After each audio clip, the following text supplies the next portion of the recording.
है। तो फिर गद्दारी करते वक्त लोग ये क्यों भूल जाते हैं राजा कि जॉनी के पास वो बेरहम दिल भी है जो जीते जागते इंसान को एक बेजान मोम का पुतला बना देता है। जबान को लगाम देकर बात करो हमसे। हम भी अपने नगर के राजा हैं और 100 बात की एक बात सुन लो। जनिया को उसके बाप के हवाले करने का वचन है हमारा।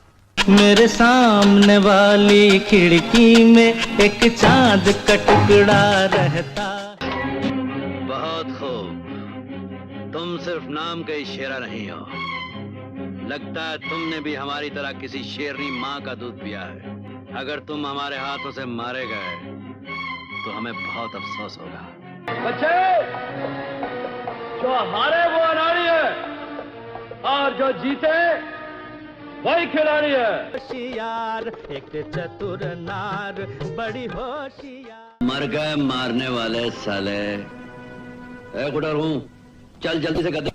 अपन आराम करेगा। हाँ दोस्तों, कहते हैं कि इस दुनिया में 2 प्रकार के इंसान होते हैं। एक वो जो अपने ऊपर आई विपदा के बाद चिड़चिड़े हो जाते हैं और दूसरे वो जो अपने ऊपर दुख आने पर ये सोचते हैं कि जो दुख मुझे झेलना पड़ा वो किसी और को न सहना पड़े, और इसके लिए वो इंसान अच्छे काम भी करते हैं। सुनील दत्त दूसरी तरह के इंसान का एक बहुत ही अच्छा उदाहरण है, जिन्होंने अपनी जिंदगी में हर तरह की परेशानी को सहन किया और हर परेशानी के बाद उनके मन में अच्छा काम करने की इच्छा प्रबल होती रही और वो राजनीति जैसे क्षेत्र से भी बेदाग और सबके पसंदीदा बनकर निकले। आज की वीडियो में हम अपने पुराने वादे को पूरा करते हुए इसी महान शख्सियत के बारे में बात करने वाले हैं। नमस्कार दोस्तों, मेरा नाम है अनुराग सूर्यवंशी और आप देख रहे हैं नारद टीवी। 6 जून साल 1929 अविभाजित भारत के पंजाब प्रांत में स्थित खुर्द नामक गांव में जमींदार पिता दीवान रघुनाथ दत्त और मां कुलवंती देवी के मोहियाल ब्राह्मण परिवार में उनकी सबसे बड़ी संतान का जन्म हुआ था, जिनका नाम बलराज दत्त रखा गया था। बलराज दत्त यानी सुनील दत्त के पिता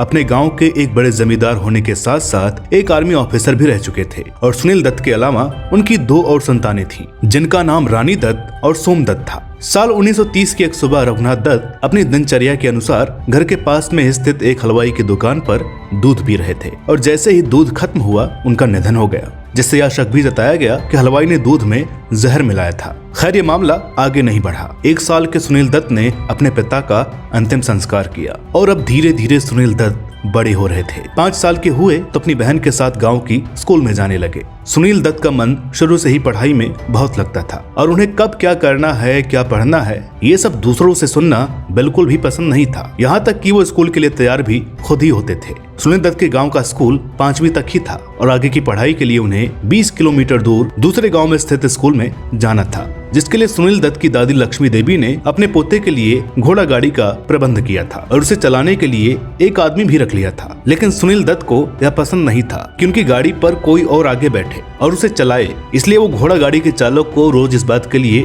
रास्ते भर चिमटी काट कर परेशान किया करते थे, जिससे वो चालक 2 दिन में ही तंग आकर काम छोड़कर चला गया। जिसके बाद लक्ष्मी देवी के कहने पर बलराज साहब को घोड़ा गाड़ी चलाना सिखाया गया और अब वो खुद अपनी गाड़ी चलाकर स्कूल जाया करते थे। दत्त साहब जब 18 साल के हुए तो भारत का विभाजन हुआ और यहाँ से उनका जीवन भी पूरी तरह से बदलने वाला था। दत्त साहब का परिवार अपनी जमीन जायदाद वहीं पाकिस्तान में छोड़कर अपने किसी मित्र याकूब की सहायता से भारत आ गया और यहाँ पहले पंजाब के हिसार में जो हरियाणा का हिस्सा है वहाँ रहने लगे और उसके बाद लखनऊ आकर बस गए। सुनील दत्त को पढ़ाई के अलावा फिल्मों का भी शौक था, इसलिए उन्होंने अपनी आगे की पढ़ाई के लिए माँ से BA तक की पढ़ाई करने का वादा किया और बम्बई आ गए और यहाँ शरणार्थियों के लिए बनाई गई जय हिंद कॉलेज में दाखिला ले लिया। जय हिंद कॉलेज में पढ़ाई करते समय सुनील दत्त अपना खर्चा चलाने के लिए बम्बई की बेस्ट बस सेवा के कोलाबा में स्थित एकमात्र बस डिपो पर नौकरी करने लगे, जिसके लिए उन्हें 100 रुपए दिए जाते थे। यहाँ उनका काम दोपहर 2 बजे से रात 11:30 बजे तक आने और जाने वाली बसों का टाइम नोट करना और उनमें किसी तरह की दिक्कत टूट फूट का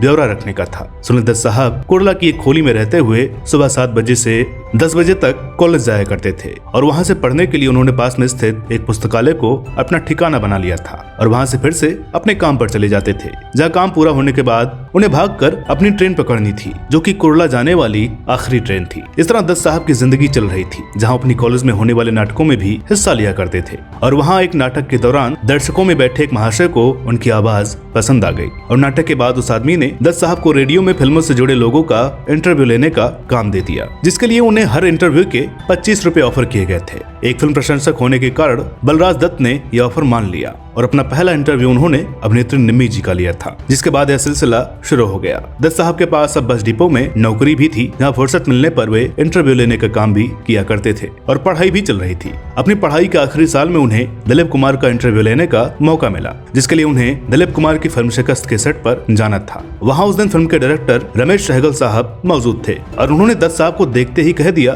तुम क्यों दूसरे लोगों के इंटरव्यू ले रहे हो, खुद हीरो बन जाओ। फिल्मों में काम करने को लेकर तुम्हारा क्या सोचना है? जवाब में दत्त साहब ने कहा कि अगर हीरो का रोल मिलेगा तो जरूर फिल्मों में काम करेंगे। इसके जवाब में सहगल साहब ने कह दिया कि वो तुम्हें हीरो बनाएंगे, लेकिन उससे पहले तुम्हें स्क्रीन टेस्ट देना पड़ेगा। दत्त साहब तैयार हो गए और जब सहगल साहब ने उनके लिए कपड़े लाने को कहा तो उस समय स्टूडियो में दिलीप कुमार के ही कपड़े थे। सुनील दत्त को टेस्ट के लिए दिलीप साहब के ही कपड़े पहनाए गए, जो उनको पूरे नहीं आ रहे थे, लेकिन किसी तरह से दत्त साहब ने एडजस्ट किया और उन्हें कहा गया कि यहाँ दरवाजा है, ये संवाद है और तुम्हें दरवाजा खोलकर कैमरे के सामने ये संवाद बोलने हैं। लेकिन जैसे ही सुनील दत्त ने दरवाजा खोला तो एक तेज रोशनी उनके चेहरे पर पड़ी और उन्हें कुछ दिखाई नहीं दिया, कहाँ कैमरा है और कहाँ कौन खड़ा है। इसलिए उन्होंने जैसे तैसे अपने संवाद बोले और वहां से भागकर मेकअप रूम में आ गए, जहाँ से कपड़े बदलकर बिना किसी को कुछ बताए दत्त साहब वहां से चले गए, क्योंकि उन्हें लग रहा था कि उनका टेस्ट सही नहीं गया है और इसके लिए सब उनका मजाक उड़ाएंगे। लेकिन उनका यह सोचना गलत था। एक दिन सहगल साहब के साथ काम करने वाले एक आदमी ने दत्त साहब को उनकी कॉलेज की कैंटीन में देखा और उन्हें लेकर सहगल साहब के पास आ गए, जहाँ सहगल साहब ने उन्हें बताया कि उनका टेस्ट बहुत शानदार रहा था और मैं तुम्हें अपनी अगली फिल्म में हीरो के तौर पर कास्ट करना चाहता हूँ, लेकिन तुम पता नहीं कहाँ चले गए। ये देखो कॉन्ट्रैक्ट भी रेडी है। दत्त साहब ने कॉन्ट्रैक्ट साइन किया, जिसके लिए उन्हें 300 रुपए दिए गए। जिसके बाद दत्त साहब ने डायरेक्टर साहब से पूछा ये फिल्म कब शुरू होने वाली है, तो सहगल साहब ने बताया कि बस 1-1.5 महीने में शूटिंग शुरू हो जाएगी। यह सुनकर दत्त साहब सोच में पड़ गए और सहगल साहब से कहा कि ऐसा है तो फिर मैं इसमें काम नहीं कर सकता, क्योंकि मैंने अपनी माँ से BA तक की पढ़ाई पूरी करने का वादा किया है। यह सुनकर सहगल साहब खुश हो गए और उन्होंने दत्त साहब को कहा कि जाओ तुम अपनी पढ़ाई पूरी करो, तब तक मैं तुम्हारा इंतजार करूंगा, इस फिल्म के हीरो तुम ही बनोगे। कुछ समय बाद दत्त साहब अपनी पढ़ाई पूरी करने के बाद सहगल साहब की फिल्म रेलवे स्टेशन में काम करने लगे और यहाँ से लंबा सफर शुरू हो गया। साल 1955 में आई फिल्म रेलवे स्टेशन से बलराज दत्त सुनील दत्त बन गए। सुनील दत्त साहब को ब्रेक तो मिल गया था, लेकिन उन्हें पहचान BR चोपड़ा की फिल्म एक ही रास्ता से मिली, जिसके बाद साल 1957 में आई एक फिल्म मदर इंडिया ने उन्हें स्टार बना दिया था। दिलीप कुमार के मना करने पर बिरजू का एंटी हीरो वाला किरदार सुनील दत्त साहब को मिला, जिसमें पहली बार इस अभिनेता के अभिनय का जौहर लोगों को देखने को मिला था। इस फिल्म की शूटिंग के दौरान का एक किस्सा सुनाते हुए सुनील दत्त साहब कहते हैं कि इस दौरान उनकी बहन को TB हो गया था, जिसके बाद नरगिस जी उन्हें डॉक्टर के पास ले गई थी और उनका ख्याल रखा था, जिसके चलते उनकी तबीयत में सुधार होने लगा था। जब ये सब हुआ तो सुनील दत्त के मन में नरगिस जी के लिए प्यार और सम्मान बढ़ गया था और एक दिन जब नरगिस जी सुनील दत्त साहब के साथ फिल्म की शूटिंग करने के बाद घर आ रही थी, तब सुनील दत्त साहब ने अपनी मन की बात नरगिस जी से कही थी, जिसे नरगिस जी ने भी मान लिया, जिसके चलते फिल्म की शूटिंग पूरी होने के बाद इन दोनों ने विवाह कर लिया। यहाँ से सुनील दत्त साहब के करियर में एक बड़ा उछाल देखने को मिला और उन्होंने सुजाता, मैं चुप रहूंगी और पायल जैसी वुमेन ओरिएंटेड फिल्मों में भी काम किया, जो कि इनकी हिम्मत को दिखाता है। BR चोपड़ा के साथ भी सुनील दत्त की जोड़ी को खूब पसंद किया गया और इन दोनों ने 60 के दशक में गुमराह, वक्त और हमराज जैसी फिल्मों में काम किया था, जो बहुत सफल रही थी। यहाँ से सुनील दत्त को एक वर्सटाइल अभिनेता के रूप में देखा जाने लगा था, जो हर तरह का किरदार निभा सकता था। साल 1968 में सुनील दत्त कॉमेडी फिल्म पड़ोसन में एक नए रूप में नजर आए, जो आज भी लोगों का पसंदीदा किरदार बना हुआ है। 70 के दशक में सुनील दत्त ने प्राण जाए प्रवचन न जाए, नागिन, 36 घंटे और नहले पे दहला जैसी कुछ अलग फिल्मों में काम किया था। साल 1980 में दत्त साहब पहली बार रमेश सिप्पी की फिल्म शान में एक गेस्ट रोल में नजर आए थे। दत्त साहब का इस फिल्म में जो डॉग चेज सीन है, उसको परफेक्शन के साथ पूरा करने के लिए सुनील दत्त पूरे दिन बिना किसी से कुछ शिकायत किए भागते रहे थे, जिसके चलते उनकी तबीयत शाम को बिगड़ गई थी। खैर, सुनील दत्त एक महान अभिनेता तो थे ही, साथ ही उन्होंने एक अच्छे पति की भूमिका भी अच्छे से निभाई थी। साल 1981 में जब नरगिस जी को कैंसर हुआ तो इन दोनों को जानने वाले लोग बताते हैं कि ऐसा कोई प्रयास बाकी नहीं रहा था जो दत्त साहब ने अपनी पत्नी को बचाने के लिए नहीं किया था। लेकिन कैंसर का कोई इलाज उस समय मौजूद नहीं था और इसलिए नरगिस जी का निधन साल 1981 में हो गया था, जिनकी आखिरी इच्छा थी सुनील दत्त साहब कैंसर के मरीजों के लिए कुछ काम करें। और इसलिए दत्त साहब ने अपनी पत्नी की याद में कैंसर पेशेंट के लिए एक फाउंडेशन का निर्माण किया था और इस फाउंडेशन के लिए फंड रेज करने के लिए दत्त साहब ने साल 1983 में दर्द का रिश्ता नाम से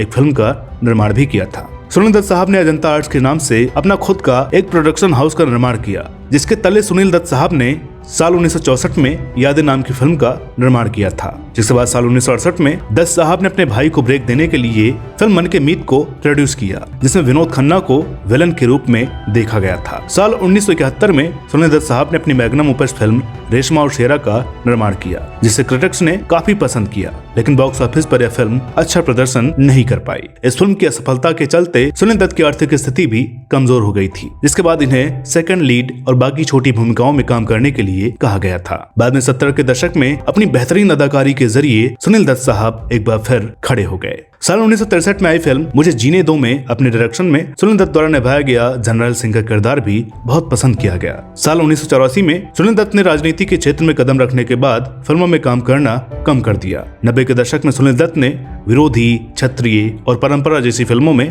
काम किया था। दत्त साहब एक ऐसे इंसान थे जिन्होंने हर क्षेत्र में अपनी मेहनत और लगन से सफलता प्राप्त की। भारतीय सिनेमा में इनकी हिम्मत के उदाहरण यादें जैसी फिल्में हैं, तो अपने बेटे को न्याय दिलाने में भी दत्त साहब ने जो किया वो एक आम इंसान नहीं कर सकता। इसके बाद बारी आती है राजनीति की, तो यहाँ भी इन्होंने जो काम किए और लोगों के बीच जो अपनी जगह बनाई वो किसी अभिनेता या राजनेता की पहुंच से बहुत दूर है। एक राजनेता के तौर पर दत्त साहब कैबिनेट मंत्री रहे और लगातार 5 बार एक क्षेत्र से चुनाव जीतने जैसा काम भी किया। दत्त साहब की 3 संतानें हैं जो अपने पिता की विरासत को आगे बढ़ा रही हैं। संजय दत्त आज किसी परिचय के मोहताज नहीं हैं, तो इनकी बेटियां राजनीति और समाज सेवा में अपने पिता की विरासत को संभाल रही हैं। ये दत्त साहब के उच्च कर्मों का ही फल था कि जब साल 2005 में उन्होंने इस दुनिया को अलविदा कहा तो लोगों का एक हुजूम उन्हें विदा करने के लिए पहुंच गया था। पद्मश्री, फिल्म फेयर अवार्ड और लाइफ टाइम अचीवमेंट अवार्ड जैसे नाम सुनील दत्त की आभा को दोगुना करने का काम करते हैं। नारा टीवी की तरफ से इस महान अभिनेता को शत शत नमन। तो दोस्तों, उम्मीद करते हैं कि आज का ये वीडियो आपको पसंद आया होगा। वीडियो अगर अच्छी लगी हो तो प्लीज इसे लाइक करें, शेयर करें। चैनल पर नए हो तो प्लीज इसे सब्सक्राइब